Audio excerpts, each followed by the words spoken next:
നമസ്കാരം, മെട്രോ മാറ്റിനിയിലേക്ക് സ്വാഗതം. രാഷ്ട്രീയ ജീവിതത്തിലെ പുതിയ വേഷപ്പകർച്ചയ്ക്ക് ശേഷം തിയേറ്ററുകളിലെത്തിയ വിജയിയുടെ അവസാന ചിത്രം ജനനായകന് ആവേശം ജ്വലിപ്പിക്കുന്ന സ്വീകരണമാണ് ലഭിക്കുന്നത്. പതിവ് ശൈലികൾ മാറ്റിമറിച്ച് ആദരണീയനായ തമിഴ്നാട് മുഖ്യമന്ത്രി ദളപതി സി ജോസഫ് വിജയ് എന്ന ടൈറ്റിൽ കാർഡും ഒപ്പമുള്ള ഔദ്യോഗിക വേഷത്തിലുള്ള ചിത്രവും വെള്ളിത്തിരയിൽ തെളിഞ്ഞതോടെ ആരാധകർ തിയേറ്ററുകളിൽ ആഹ്ലാദ ആരവങ്ങൾ മുഴക്കി. പ്രിയതാരത്തിന്റെ വിടവാങ്ങൽ ചിത്രമെന്ന നിലയിൽ വൈകാരികമായ മുഹൂർത്തങ്ങൾ സമ്മാനിക്കുന്ന ഈ സിനിമയ്ക്കായി വൺ ലാസ്റ്റ് ടൈം എന്ന ഹാഷ്ടാഗ് എക്സ് പ്ലാറ്റ്ഫോമിൽ ട്രെൻഡിംഗ് ആയി കഴിഞ്ഞു. വലിയ വിവാദങ്ങൾക്കും പ്രതിസന്ധികൾക്കും ഒടുവിൽ നടനും തമിഴ്നാട് മുഖ്യമന്ത്രിയുമായ വിജയുടെ സിനിമ ജനനായകൻ തിയേറ്ററുകളിൽ എത്തിയിരുന്നു. നടന്റെ സിനിമാ കരിയറിലെ അവസാന സിനിമ എന്ന് വിശേഷിപ്പിക്കപ്പെടുന്ന ചിത്രം കൂടിയാണ് ജനനായകൻ എന്നതുകൊണ്ട് തന്നെ ആരാധകരെല്ലാം ആദ്യ ദിവസം തന്നെ തിയേറ്ററുകളിലേക്ക് ഒഴുകിയെത്തി. രാഷ്ട്രീയത്തിലേക്ക് ഇറങ്ങിയതിനാൽ ഇനി സിനിമകളിൽ അഭിനയിക്കില്ല എന്ന നിലപാടിലാണ് വിജയ്. സമ്മിശ്ര പ്രതികരണമാണ് സിനിമയ്ക്ക് ലഭിക്കുന്നത്. അതേസമയം പ്രണയ അഭ്യൂഹങ്ങൾക്കിടെ വിജയുടെ അവസാന സിനിമ കാണാൻ നടി തൃഷയും അമ്മയും തിയേറ്ററിൽ എത്തിയതിന്റെ വീഡിയോകളും വൈറലാകുന്നുണ്ട്. ചെന്നൈയിലെ ഒരു തിയേറ്ററിൽ വെച്ചാണ് തൃഷ സിനിമ കണ്ടത്. ബ്ലൂ ജീൻസും വെളുത്ത നിറത്തിലുള്ള ടീഷർട്ടും ധരിച്ച് സിമ്പിൾ ലുക്കിലാണ് നടി എത്തിയത്. മീഡിയ ചുറ്റും വളഞ്ഞുവെങ്കിലും താരം പ്രതികരിക്കാൻ നിൽക്കാതെ ഒരു ചിരി സമ്മാനിച്ചു മടങ്ങുകയാണ് ചെയ്തത്.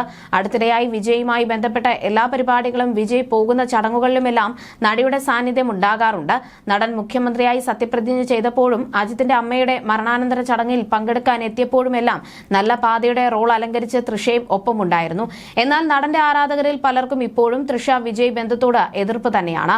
അതേസമയം ജനനായകൻ വിജയുടെ അവസാനത്തെ സിനിമയാണെന്നതിൽ ദുഃഖമുണ്ടെന്ന് തൃഷയുടെ അമ്മ ഉമാകൃഷ്ണൻ പ്രതികരിച്ചു. ചിത്രം നന്നായി ആസ്വദിച്ചു, ഇഷ്ടപ്പെട്ടു. ഇത് അദ്ദേഹത്തിന്റെ അവസാന ചിത്രമാണെന്നതിൽ വിഷമമുണ്ട്. അദ്ദേഹത്തെ മിസ് ചെയ്യുമെന്നാണ് ഉമാകൃഷ്ണൻ പറഞ്ഞത്. മുഖ്യമന്ത്രി പദവിയിലേക്ക് എത്തിയ ശേഷം നാടിന് ഗുണം ചെയ്യുന്നതും പുരോഗതിയിലേക്ക് നയിക്കുന്നതുമായ കാര്യങ്ങൾ മാത്രമാണ് വിജയ് ചെയ്യുന്നത്. ലോകമെമ്പാടുമുള്ള തിയേറ്ററുകളിൽ റിലീസ് ചെയ്ത ജനനായകനെ തമിഴ്നാട്ടിലുടനീളം വൻ ആഘോഷങ്ങളോടെയാണ് ആരാധകർ വരവേറ്റത്. വിജയ് ചിത്രങ്ങളുടെ റിലീസ് സമയത്ത് ഉണ്ടാകുന്ന ആഘോഷങ്ങളെല്ലാം ഇത്തവണയും ഒട്ടും മാറ്റുകുറയാതെ ആരാധകർ നടത്തി. റിലീസ് ദിനത്തിലെ ആദ്യ ഷോ കാണാനായി തൃഷ ചെന്നൈയിലെ രോഹിണി സിൽവർ സ്ക്രീൻസ് തിയേറ്ററിൽ എത്തിയതിന്റെ വീഡിയോയും ചിത്രങ്ങളും സാമൂഹിക മാധ്യമങ്ങളിൽ വേഗത്തിൽ വൈറലായതോടെ അനുകൂലിച്ചും വിമർശിച്ചും കമന്റുകൾ പ്രത്യക്ഷപ്പെട്ടു. തങ്ങളുടെ പ്രിയതാരത്തെ നേരിൽ കാണാനെത്തിയ ആരാധകരുടെ ആവേശകരമായ ആരവങ്ങൾക്കിടയിലൂടെയാണ് തൃഷ തിയേറ്ററുകളിലേക്ക് പ്രവേശിച്ചത്. കഥയും ലോജിക്കും നോക്കാതെ പോയാൽ ആഘോഷിച്ചു കണ്ട് മടങ്ങാവുന്ന സിനിമയാണ് ജനനായകനെന്നാണ് സിനിമ കണ്ടിറങ്ങിയ ആരാധകരിൽ ചിലർ കുറിച്ചത്. അന്യഭാഷ നടന്മാരിൽ വിജയിയോളം കേരളത്തിൽ ക്രൗഡ് പുള്ളറായ മറ്റൊരു നടനില്ല. ഒരു സിനിമ അവസാനിക്കും, പക്ഷേ ഒരു യുഗം അവസാനിക്കുമോ? ജനനായകൻ ഒരു സിനിമ മാത്രമല്ല, വിജയ് എന്ന സൂപ്പർ സ്റ്റാർ തന്റെ സിനിമാ ജീവിതത്തിന് നൽകുന്ന അവസാന വണക്കം കൂടിയാണ്.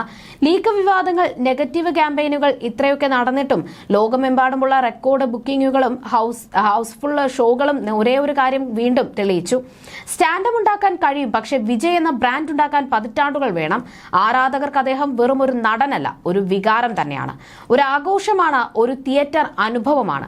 ഇനി സിനിമയിൽ ഇദ്ദേഹം ഇല്ല. അതുകൊണ്ട് തന്നെ ഇത്തരമൊരു ഓപ്പണിങ്ങും ഇത്തരമൊരു ക്രൗഡ് പുള്ളും ഇത്തരമൊരു ആരാധക വിസ്ഫോടനവും വീണ്ടും കാണാൻ എത്ര വർഷം കാത്തിരിക്കേണ്ടി വരുമെന്ന് അറിയില്ല. ഇപ്പോൾ നിങ്ങളാണ് പറയേണ്ടത് എന്നാണ് ആരാധകരിൽ ഒരാൾ ജനനായകൻ സിനിമയെക്കുറിച്ച് എഴുതിയത്. എച്ച് വിനോദ് സംവിധാനം ചെയ്ത ചിത്രം വിജയുടെ നിർദ്ദേശപ്രകാരം തെലുങ്ക് സിനിമ ഭഗവന്ത് കേസരിയുടെ റീമേക്കായാണ് ഒരുക്കിയത്. ജനനായകൻ അതിഗംഭീരമായ അനുഭവമാണെന്നാണ് പ്രേക്ഷകരുടെ പക്ഷം. രോമാഞ്ചം ജനിപ്പിക്കുന്നതാണ് ചിത്രത്തിന്റെ ഇന്റർവെൽ പഞ്ച്. ചിത്രത്തിന്റെ ഏറ്റവും വലിയ ശക്തി വൈകാരികമായ അടുപ്പമാണെന്നും പ്രത്യേകിച്ച് വിജയുടെയും മമിത ബൈജുവിന്റെയും രംഗങ്ങൾ ഗംഭീരമാണെന്നും ആരാധകർ പറയുന്നു. അനിരുദ്ധിന്റെ പശ്ചാത്തല സംഗീതവും പാട്ടുകളും ചിത്രത്തിന് മാറ്റുകൂട്ടുന്നുണ്ട്. രാഷ്ട്രീയപരമായ തിരക്കുകൾക്കിടയിലും ഡ്യൂപ്പുകളെ ഉപയോഗിക്കാതെ ചിത്രീകരണം പൂർത്തിയാക്കിയ വിജയുടെ സമർപ്പണവും ഏറെ പ്രശംസിക്കപ്പെടുന്നുണ്ട്. കഴിഞ്ഞ ജനുവരി 9 തിയേറ്ററുകളിൽ എത്തേണ്ടിയിരുന്ന ചിത്രം സെൻസർ ബോർഡിന്റെ ഇടപെടലുകളെ തുടർന്ന് വലിയ പ്രതിസന്ധികളെയാണ് നേരിട്ടത്.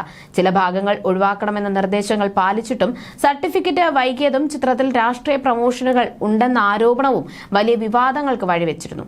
ഇതിനിടയിൽ സിനിമയുടെ HD പതിപ്പ് ചോർന്നതും തിരിച്ചടിയായി. എന്നാൽ ഈ പ്രതിസന്ധികൾക്കെല്ലാം വിരാമമിട്ടാണ് ഇപ്പോൾ ചിത്രം തിയേറ്ററുകളിൽ എത്തിയിരിക്കുന്നത്. റിലീസിന് മുൻപ് തന്നെ അഡ്വാൻസ് ബുക്കിംഗ് കളക്ഷനായി ചിത്രം 20 കോടിയിലധികം നേടിയിരുന്നു. തമിഴ്നാട്ടിൽ നിന്ന് 7.90 കോടിയും കർണാടകയിൽ നിന്ന് 6.03 കോടിയും കേരളത്തിൽ നിന്ന് 1.91 കോടി രൂപയുമാണ് ചിത്രം അഡ്വാൻസ് ബുക്കിംഗിലൂടെ സ്വന്തമാക്കിയിരുന്നത്. എച്ച് വിനോദ് സംവിധാനം ചെയ്യുന്ന ചിത്രത്തിൽ ബോബി ഡിയോൾ, പൂജ ഹെഡ്കെ, പ്രകാശ് പ്രകാശ് രാജ്, ഗൗതം വാസുദേവ് മേനോൻ, നരേൻ, പ്രിയാമണി, മമിത ബൈജു തുടങ്ങിയ വമ്പൻ താരനിരയാണ് അണിനിരക്കുന്നത്. KVN പ്രൊഡക്ഷൻസിന്റെ ബാനറിൽ വെങ്കട് കെ നാരായണ നിർമ്മിക്കുന്ന ചിത്രത്തിന് അനിരുദ്ധാണ് സംഗീതം പകർന്നിരിക്കുന്നത്. ജനനായകൻ റിലീസായതുകൊണ്ട് തന്നെ പല സിനിമകളും റിലീസ് തീയതി മാറ്റിവെച്ചിരുന്നു. ഏറ്റവും ആദ്യം റിലീസ് മാറ്റിവെച്ചത് വിജയുടെ മകൻ കൂടിയായ ജെയ്സൺ സഞ്ജയുടെ സിഗ്മ എന്ന ചിത്രമാണ്. ജെയ്സൺ ആദ്യമായി സംവിധാനം ചെയ്യുന്ന ചിത്രം കൂടിയായിരുന്നു. നേരത്തെ ജൂലൈ 31 പുറത്തിറക്കാൻ നിശ്ചയിച്ചിരുന്നതാണ്. എന്നാൽ ഇതിപ്പോൾ ഓഗസ്റ്റിലേക്ക് മാറ്റിയിരിക്കുകയാണ്. പിന്നാലെ GV പ്രകാശ് കുമാറും കയാദു ലോഹറും പ്രധാന വേഷങ്ങളിലെത്തുന്ന ഇമ്മോർട്ടൽ എന്ന സിനിമയും തങ്ങളുടെ റിലീസിംഗ് മാറ്റിവെച്ചതായി അറിയിച്ചു കഴിഞ്ഞു. നേരത്തെ ജൂലൈ 23 പുറത്തിറക്കാൻ തീരുമാനിച്ച സിനിമയാണിത്. GV പ്രകാശ് തന്നെയാണ് ഇക്കാര്യം പുറത്തുവിട്ടതും. ദളപതി വന്നാൽ തള്ളിപ്പോയി തന്നെ ആകണം, അതും one last time. Best of luck team JN immortal September 4 തിയേറ്ററുകളിലെത്തും എന്നാണ് അദ്ദേഹം സോഷ്യൽ മീഡിയയിൽ കുറിച്ചത്. തമിഴ്, തെലുങ്കു, ഹിന്ദി, കന്നഡ എന്നീ ഭാഷകളിലായിട്ടാണ് സിനിമ പുറത്തിറങ്ങുക. അതിനിടെ ലോകേഷ് കനകരാജും വാമിക ഗബ്ബിയും നായകന്മാരാവുന്ന DC എന്ന ചിത്രവും നേരത്തെ നിശ്ചയിച്ച തീയതിക്ക് റിലീസ് ചെയ്തേക്കില്ല എന്നും റിപ്പോർട്ടുകൾ പറയുന്നു. ജൂലൈ 31 സിനിമ റിലീസ് ചെയ്യാനിരുന്നത്. രാഷ്ട്രീയ പ്രവേശനത്തിന് മുൻപ് വിജയ് അഭിനയിച്ച അവസാന ചിത്രമായാണ് ജനനായകൻ പരിഗണിക്കപ്പെടുന്നത്. ഇക്കാരണത്താൽ തന്നെ വമ്പൻ പ്രീ റിലീസ് ഹൈപ്പും ചിത്രത്തിനുണ്ടായിരുന്നു. തമിഴ്നാട് നിയമസഭാ തെരഞ്ഞെടുപ്പിന് മുൻപ് റിലീസ് പ്ലാൻ ചെയ്തിരുന്ന ചിത്രം വിജയ് മുഖ്യമന്ത്രി കസേരയിൽ ഇരിക്കുമ്പോഴാണ് ഒടുവിൽ തിയേറ്ററുകളിൽ എത്തിയത് എന്നത് കൗതുകകരം തന്നെയാണ്. You're watching me on metromatney.com. On metromatney.com. Metromatney.com.